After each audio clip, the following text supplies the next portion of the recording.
দোস্ত দেখ, রাফিরে মাইরা একদম ভাজা ভাজা করে দিছে। কি?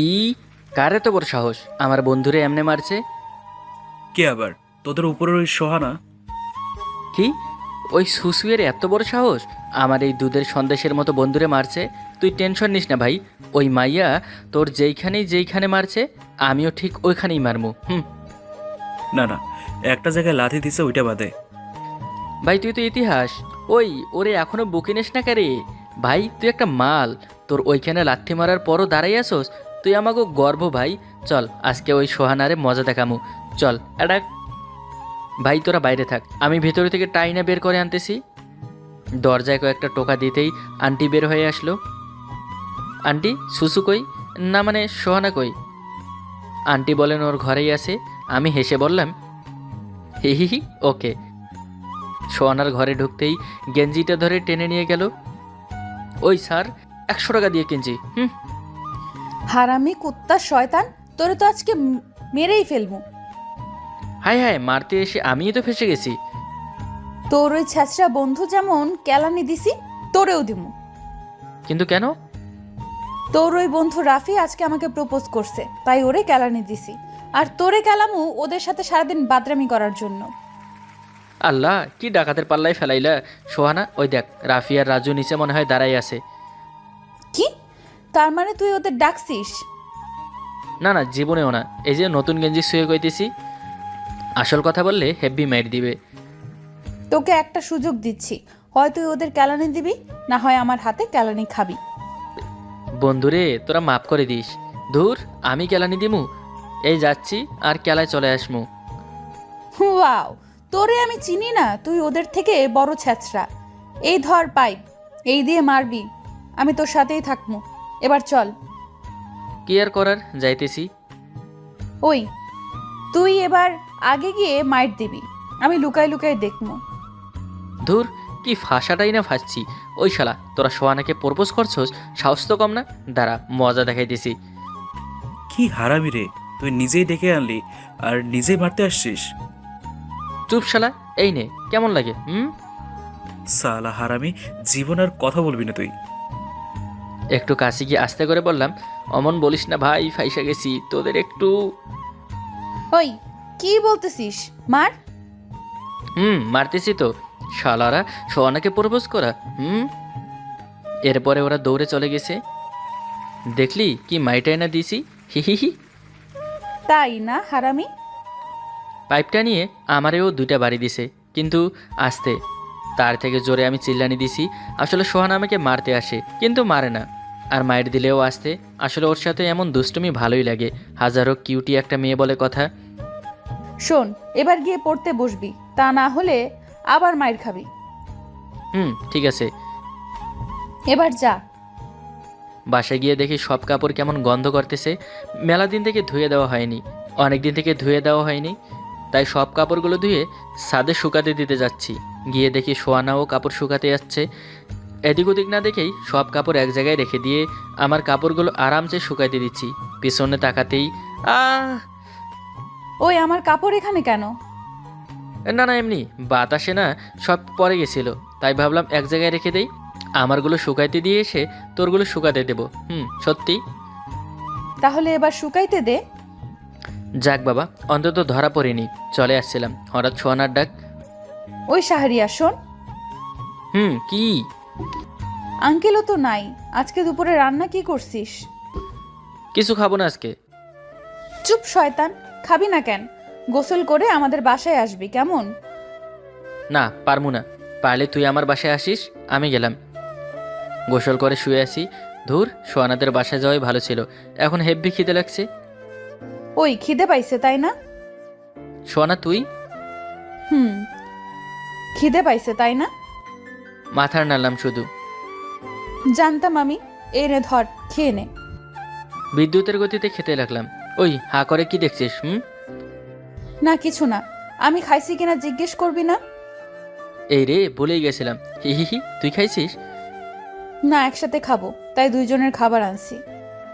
এই রে, আমি তো সব একবারেই মেখে ফেলেছি। এখন কি হবে? এইগুলো তুই খাবি না আমি জানি। তোরে বলছে কুত্তা। তার মানে খাবি? আচ্ছা, আমি খাওয়াই দেই। না থাক, মারার দরকার নেই, এমনি বলছি। দূর গাধা। আচ্ছা দে, খাওয়াই দে। আমার এই মাখা খাবার খাবি? হুম, খাবো। এমন হাঁ করেই রাখবি নাকি খাবার দিবি? হি হি হি, এই নে ধর। কেমন বাচ্চাদের মতো খাচ্ছে।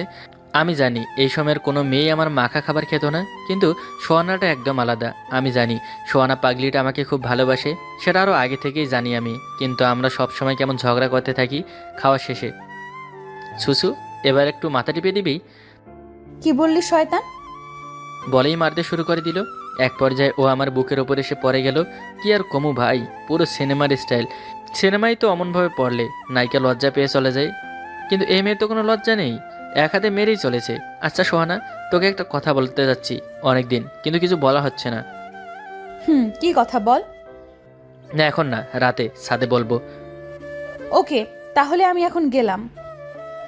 রাতে ছাদে আসবি কিন্তু। ঠিক আছে, আসবো না। বলেই দৌড়ে চলে গেল। কি ভাবছেন এই দুপুর দুপুরে ভালোবাসার কথা বলে থাপ্পড় খামু আর একটু অভিমান নিয়ে ঘুমাই যামু, আর রাতে ঘুম হবে না তাই তো? আরে ভাই, রাতে বলমু একটা চর খাইলে খামু, রাতে ভালো ঘুম হবে, আর সকালে উঠে সব ঠিকঠাক। তারপরে রাতে ছাদে গিয়ে দেখি সোয়ান আগেই এসেছে, পেছন থেকে ডাক দিতে ঘুরে তাকালো। কি বলবি শুনি? সুসু, আমি তোকে। কি বললি হারামি? না মানে সোহানা, আমি তোকে খুব ভালোবাসি রে। তোকে ছাড়া আমার কেমন লাগে। সবাই বলে সুন্দরী মেয়ে আর স্কোয়ার কোম্পানি জিনিস অল্পতেই অন্যের হয়ে যায়, তাই অনেক সাহস নিয়ে তোকে মনের কথা বলে দিছি। এখন সব তোর হাতে। যদি থাপ্পড় দিতে চাস তাহলে একটু আসতে দিস, আর কালকে আবার একটু খাবার নিয়ে আসিস প্লিজ। শয়তান, এটা কোনো প্রপোজ হইল? আমাকে যদি সত্যিই ভালোবাসিস তাহলে যা, নগেনের বাগান থেকে 5টা গোলাপ নিয়ে আয়। বলা শেষ, দৌড় শুরু। একটু পর। শাহরিয়া, কি হয়েছে তোর? এত রক্ত কেন? বল না কি হয়েছে। দৌড়ে আসার সময় একটা বাইকের সাথে ধাক্কা লাগছিলাম, কেমন কান্না কান্না ভাবেই জড়িয়ে ধরলো। ওই, তোর কিছু হলে আমার কি হতো? আমি বললেই যেতে হবে? সত্যি যে তোকে ভালোবাসি রে পাগলি। দেখি কোথায় কোথায় লাগছে। এই যে ঠোঁটেও লাগছে। দেখি।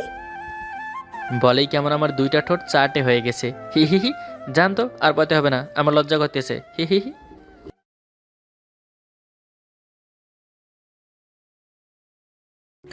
মাঝে মাঝে মনে হয় তোমার সাথে দেখা না হলে ভালোবাসার মানেই জানতাম না। তুমি ভালো না বাসলে হয়তো এই মিষ্টি অনুভূতির দেখাই হতো না। তুমি আমার জীবনে না আসলে হয়তো আমার পৃথিবীটা এত রঙিন হতো না। ভালোবাসি, খুব ভালোবাসি তোমায়। ঠাস ঠাস এক লাফে উঠে বসি বিছানায়, দুগালে হাত দিয়ে ভাবছি, আচ্ছা এতক্ষণ স্বপ্নে হিয়াকে প্রপোজ করছিলাম, ধুর শালার, স্বপ্নে এসেও মারে। স্বপ্নে একটু রোমান্স করবে তা না, এখানেও মারতে হয়। সময় দেখার জন্য মোবাইল হাতে নিয়ে দেখি হিয়ার নাম্বার থেকে 15টা মিস কল। এখন কি হবে? আজ আমার আর রক্ষা নেই। এই পেতনি আজকে যে আমাকে কি করবে আল্লাহ মালুম। ভয়ে ভয়ে আমি হিয়ার নাম্বারে কল দিতেই সাথে সাথে কল রিসিভ করে হিয়া বলে, এই কুত্তা, বান্দর, হনুমান, জলহস্তি, ইঁদুর, প্যাঁচা, শয়তান।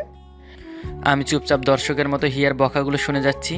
আমাকে চুপ করে থাকতে দেখে হিয়া আবার বলে, এই হারামি, এখন চুপ করে আছিস কেন? কতগুলো কল করেছি তোকে। আসলে দোস্ত কি হয়েছে শোন। তোর আসল নকলের খেতায় আগুন। তুই আমার কল রিসিভ করিসনি কেন সেটা বল। আরে ঘুমিয়েছিলাম তো, তাই দেখিনি। রাতভর মেয়েদের সাথে চ্যাটিং করা আর 9টা পর্যন্ত ঘুমানো। তুই আজকে কলেজে আয়, আমি তোর কি করি তুই দেখ। দেখ, এমন করে ভয় দেখালে কিন্তু আমি কলেজে আসবো না। তোর বাসায় এসে তোকে পিটিয়ে যাব। কলেজে আসবি না তাই না? এই তুই এত গুন্ডি কেন বলতো? কি বললি তুই? আমি গুন্ডি? তোকে এখন হাতের কাছে পেলে কি যে করতাম হারামি। এত রেগে যাচ্ছিস কেন? রাতে একটা অ্যাসাইনমেন্ট করতে করতে লেট হয়ে গেছে, তাই এত লেট হলো।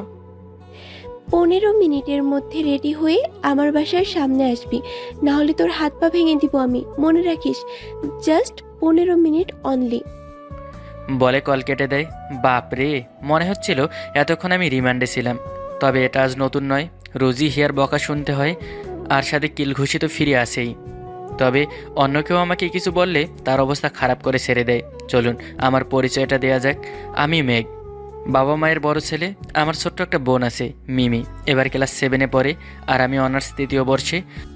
মধ্যবিত্ত পরিবার আমাদের, তবে আব্বু কখনো আমাদেরকে তা বুঝতে দেয় না। যখন যা চেয়েছি আব্বু হাসি মুখে তা দিয়েছে। মাথার ওপর আব্বু নামের ছায়াটা আছে বলেই অভাব দুঃখ কষ্ট কখনো বুঝতে পারিনি। আব্বু একজন স্কুল টিচার আর আম্মু গৃহিণী। আর এতক্ষণ যে আমাকে মারার হুমকি দিচ্ছিল ওর নাম হিয়া, আমার বেস্ট ফ্রেন্ড, একমাত্র ফ্রেন্ড। আব্বু আম্মুর একমাত্র মেয়ে। হিয়ার আব্বু এদেশের বিশিষ্ট শিল্পপতি। এবার গল্প ফেরা যাক। আমি ফ্রেশ হয়ে রেডি হচ্ছি, তখনই মিমি এসে বলে, আজকে সূর্য কোন দিক দিয়ে উঠলো ভাইয়া? কেন রোজ যেদিকে ওঠে সেদিকে, হঠাৎ এ কথা বলছিস কেন? না, তুই আজ নিজে থেকেই উঠেছিস তো তাই বললাম। নিজে থেকে উঠেও তো লাভ হলো না, সেই হুমকি তো শুনতেই হলো। আজও হিয়া আপু তোকে মারার হুমকি দিয়েছে। এই তুই আমার বোন নাকি শত্রু বলতো? তুই যা ভাবিস ভাইয়া, এখন খেতে আয়। আমি মিমিকে যেতে বলে রেডি হয়ে নিচে এসে দেখি হিয়ার দেওয়ার সময়ের আর মাত্র 2 মিনিট আছে। আম্মুকে খাবো না বলে এক দৌড়ে বাসা থেকে বের হয়ে বাইক নিয়ে বের হয়ে চলে যাই হিয়ার বাসার সামনে। আম্মু আমাকে এভাবে বের হতে দেখে আম্মু মিমিকে বলে, কি রে, মেঘ এভাবে বের হয়ে গেল কেন? হিয়া আপু আজকেও কল করে হুমকি দিয়েছে। রোজ লেট করে ওঠে, বকা শুনবে হিয়ার থেকে। এটা অভ্যাস হয়ে গেছে এই বাদুরের। আজকে তোমার ছেলের খবর আছে। এরপর আম্মু আর মিমি খাবার খেয়ে নেয়। আমি হিয়ার বাসার সামনে এসে দেখি হিয়া রাগি লুকে তাকিয়ে আছে। ভয়ে ভয়ে আমার গলা শুকিয়ে গেছে, কেমন করে তাকিয়ে আছে। আমি হিয়ার সামনে এসে বাইক থামাতেই আমাকে প্রথমে উড়াধরা কিছুক্ষণ উত্তম মাধ্যম দিয়ে বলে, কুত্তা হারামি, এখন কয়টা বাজে? তোকে 15 মিনিটের মধ্যে বলছি, 5 মিনিট লেট কেন? আরে মাত্র 5 মিনিট লেট হয়েছে, তার জন্য এমন করে মারবি? না, লেট হওয়ার জন্য না। তুই আমাকে গুন্ডি বললি কেন তখন? আমি এমন কিছু বলেছিলাম নাকি? আচ্ছা, তোর মনে নেই তাই না? আরো দিতে হবে নাকি? না না না, থাক, যা দিয়েছিস তাই তো নিতে পারছি না। ও মা গো, কি শক্তি তোর হাতে! তোর বাপ কি খাওয়ায় রে তোরে? আমার দিকে চোখ রাঙিয়ে বাইকে উঠে বসে। এরপর বাইক নিয়ে চলে যাই কলেজে এসে বাইক পার্ক করে দুজনে ক্লাসে গিয়ে 2টা ক্লাস করে বের হয়ে পুকুর পাড়ে বসে আড্ডা দিচ্ছি। তখনই কোথা থেকে পূজা এসে আমাদের পাশে বসে আমায় বলে, কেমন আছো মেঘ? আমি কিছু বলার আগে হিয়া বলে, মেঘ ভালো আছে, তুমি আগে ওর পাশ থেকে উঠে এদিকে বসো। কেন হিয়া, কি হয়েছে? মেঘের পাশে বসলে? এই, তোকে উঠতে বলেছি, চুপচাপ ওঠ। আরে কি হচ্ছে কি হিয়া, বসুক না, সমস্যা কোথায়? তুই চুপ থাক। এই পূজা, তোকে উঠতে বলেছি না, ওঠ। পূজা সেখান থেকে উঠে বলে, হিয়া এমন একটা ভাব করছিস মনে হয় মেঘ তোর বয়ফ্রেন্ড। মেঘ আমার কি হয় সেটা তোকে জানতে হবে না, যা তুই এখান থেকে। আর কখনো মেঘের আশেপাশে দেখলে মেরে হাত পা ভেঙে দিব। পূজা আর কিছু না বলে সেখান থেকে চলে যায়। আমি তো ভয়ে শেষ, এখন যে কি করবে আল্লাহ জানে। এই গুন্ডি হিয়ার দিকে তাকিয়ে দেখি ওর চোখ লাল হয়ে আছে আর রাগে শরীর কাঁপছে। আমি ভয়ে ভয়ে একটা শুকনো ঢোক গিলে কাঁপা কাঁপা কণ্ঠে বলি, এত তো রেগে গেলি কেন, বুঝলাম না। তোর খুব শখ অন্য মেয়েদের পাশে বসার, আমাকে দিয়ে হয় না তোর। আরে আমি অন্য মেয়ের সাথে কেন বসবো? আর তুই এসব কি বলছিস? একটা কথা কান খুলে শুনে রাখ, আমি ছাড়া অন্য কোনো মেয়ের সাথে কথা বলা তো দূরের কথা, কারোর দিকে তাকালে প্রথমে তোকে মারবো, তারপর নিজেকে শেষ করে দেব। বলেই সেখান থেকে উঠে হাঁটতে শুরু করে। আমিও উঠে ওর পিছু পিছু হাঁটছি আর ডাকছি, কিন্তু গন্ডিটার শুনেও না শোনার মতো হেঁটেই চলেছে। দৌড়ে ওর সামনে গিয়ে দাঁড়িয়ে ওর দিকে তাকিয়ে আমার বুকের ভেতরটা ধক করে ওঠে। ওর চোখে পানি। এতটুকু পথ হেঁটে এসেছে মাত্র, এর মধ্যে কান্না করে চোখ লাল করে ফেলেছে। আমাকে পাশ কাটিয়ে চলে যেতে নিলে আমি হিয়ার হাত ধরে আমার সাথে মিশিয়ে নেই। হিয়া ছোটাছুটি করছে। কি হয়েছে তোর, এমন করছিস কেন? তোর জানতে হবে না, ছাড় আমাকে, বাসায় যাব। ছাড়বো না। কি অবস্থা করেছিস তুই কান্না করে? তাতে তোর কি, তুই যা ওই ডাইনি পূজার কাছে। সত্যি যাব? যা, তোকে আটকে রেখেছি কে? তুই তো আমাকে ধরে রেখেছিস। এই কুত্তা, আমি তোকে ধরেছি না তুই আমাকে ধরেছিস? আমি হিয়ার চোখের পানি মুছে দিয়ে বললাম, সে যেই ধরুক, আমি অন্য কারো কাছে যাচ্ছি না বুঝলি। আমার গুন্ডি বেস্ট ফ্রেন্ডও কান্নাও করতে জানে, এটা জানতাম না তো। তুই আবার আমায় গুন্ডি বললি? তোকে আমি এই শোন না, পরে আমাকে মারিস। সকালে বাসা থেকে না খেয়ে এসেছি, ক্ষুধায় পেটে ইঁদুর ছুটোছুটি করছে। কি? তুই এখনো না খেয়ে আছিস? আমাকে আগে কেন বললি না হারামি? বলেই নিজেকে আমার থেকে সারিয়ে নিয়ে আবারও আমার নরম গালকে গরম করে বলে। আয় আমার সাথে। এটা বললে তো আমি এমনি শুনতাম, নরম গালটাকে গরম করার কি ছিল? আবার খাবি এখন? এই না, এখন খাবার খাবো। বলেই দুজনে একসাথে হেসে দেই। এরপর একটা রেস্টুরেন্টে গিয়ে দুজনে বিরিয়ানি খেয়ে নেই। আমি বিল দিতে গেলে হিয়া আমার দিকে চোখ রাঙিয়ে তাকায়। আমি চুপ হয়ে যাই। এরপর হিয়া বিল দেয়। এটা নতুন না, সবসময় হিয়াই টাকা দেয়। ফুচকা, চটপটি, মোট কথা যা খাই, এমনকি মাঝে মাঝে জোর করে আমার পকেটে 1000 টাকার নোট ভরে দেয়। আমি যদি না বলি তাহলে সেদিন কত যে মার খেতে হয় এই গুন্ডির হাতে, কি আর বলবো। এরপর রেস্টুরেন্ট থেকে বের হই। বাইক নিয়ে দুজনে কিছু সময় ঘোরাঘুরি করে আমি হিয়াকে ওর বাসায় ড্রপ করে দিয়ে আমার বাসায় চলে আসি। বাসায় আসতেই ছোটো বোন এসে বলে, ভাইয়া আজকে কেমন দিলো? কি দিবে আর কে দিবে? হিয়া আপু আজকে উত্তম মধ্যম দেয়নি? মজা নিচ্ছিস আমার সাথে? আচ্ছা নিব না, আমার চকলেট দে। আমি মনে মনে, এই রে, আজ তো চকলেট আনতে ভুলে গেছি, এখন কি হবে? চকলেট না পেলে তো এখন আবার হিয়াকে কল করে নালিশ করবে। কি করি এসব ভাবছিলাম, তখনই মোবাইলটা টুং করে উঠে হাতিয়ে নিয়ে দেখি হিয়ার SMS। তোর ডান পকেটে মিমির জন্য চকলেট দিয়েছি, জানি তুই আজও ভুলে যাবি। ডান পকেটে হাত দিয়ে দেখি একটা চকলেট। মনে মনে হিয়াকে ধন্যবাদ দিয়ে মিমির হাতে চকলেট দিতেই মিমি আমার গালে চুমু দিয়ে বলে, আমার লক্ষ্মী ভাইয়া। কি রে, তোরা ভাই বোন কি বাইরে দাঁড়িয়েই আজকে কথা বলবি? তোমার মেয়ে তো রাস্তা ছাড়ছে না, কি করে ঢুকবে ভেতরে? মুখ ভেঙচি কেটে চলে যায়। যাস শালা, এটা কি হলো? চকলেট নেওয়ার সময় লক্ষ্মী ভাইয়া, এখন মুখ ভেঙচি? বাহ, পাবলিক। খাম্বার মতো দাঁড়িয়ে না থেকে রুমে গিয়ে ফ্রেশ হয়ে আয়, আমি খাবার দিচ্ছি। না, আমি খেয়ে এসেছি বাইরে থেকে, এখন আর পারবো না। কি, হিয়ার হাতে মার খেয়ে পেট ভরে গেছে? আরে আম্মু মজা নিচ্ছে আমার সাথে। ওরে হিয়া, তোর জন্য সবাই মজা নেয় আমার সাথে। বাইরে থেকে বিরিয়ানি খেয়ে এসেছি আম্মু, আর নিজের ছেলের মার খেয়ে আসলে এত খুশি হও কেন বলো তো? তোকে সোজা করার জন্যই হিয়াই ঠিক আছে, তাই। কেন, আমি কি বাঁকা আছি নাকি? আম্মু বাংলা ছবি রিনা খানের মতো একটা লুক দিয়ে চলে যায়। আমি হাসতে হাসতে রুমে চলে যাই। রুমে গিয়ে চেঞ্জ করে মোবাইল হাতে নিয়ে গল্প লিখতে থাকি। আর আপনাদের তো বলা হয়নি, আমি মাঝে মাঝে টুকটাক গল্প লিখি। কিছু সময় গল্প লিখে ফেসবুক পোস্ট করে মোবাইল রাখতে গেলে বেয়াদব মোবাইলটা বেজে ওঠে। স্ক্রিনে লেখা বেস্টু। কল রিসিভ করে, কিরে পেতনি, এখন কল দিলি যে? কুত্তাটা কি করছে সেটা জানতে। নিজের বেস্টুকে কুত্থা বলিস? লজ্জা করে না তোর? আর তুই বুঝি আমায় আদর করে ডাকিস, আমায় যে গুন্ডি বলিস, আর এখনো কুত্তি বলে ডাকলি। বুঝেছি, কি করিস সেটা বল।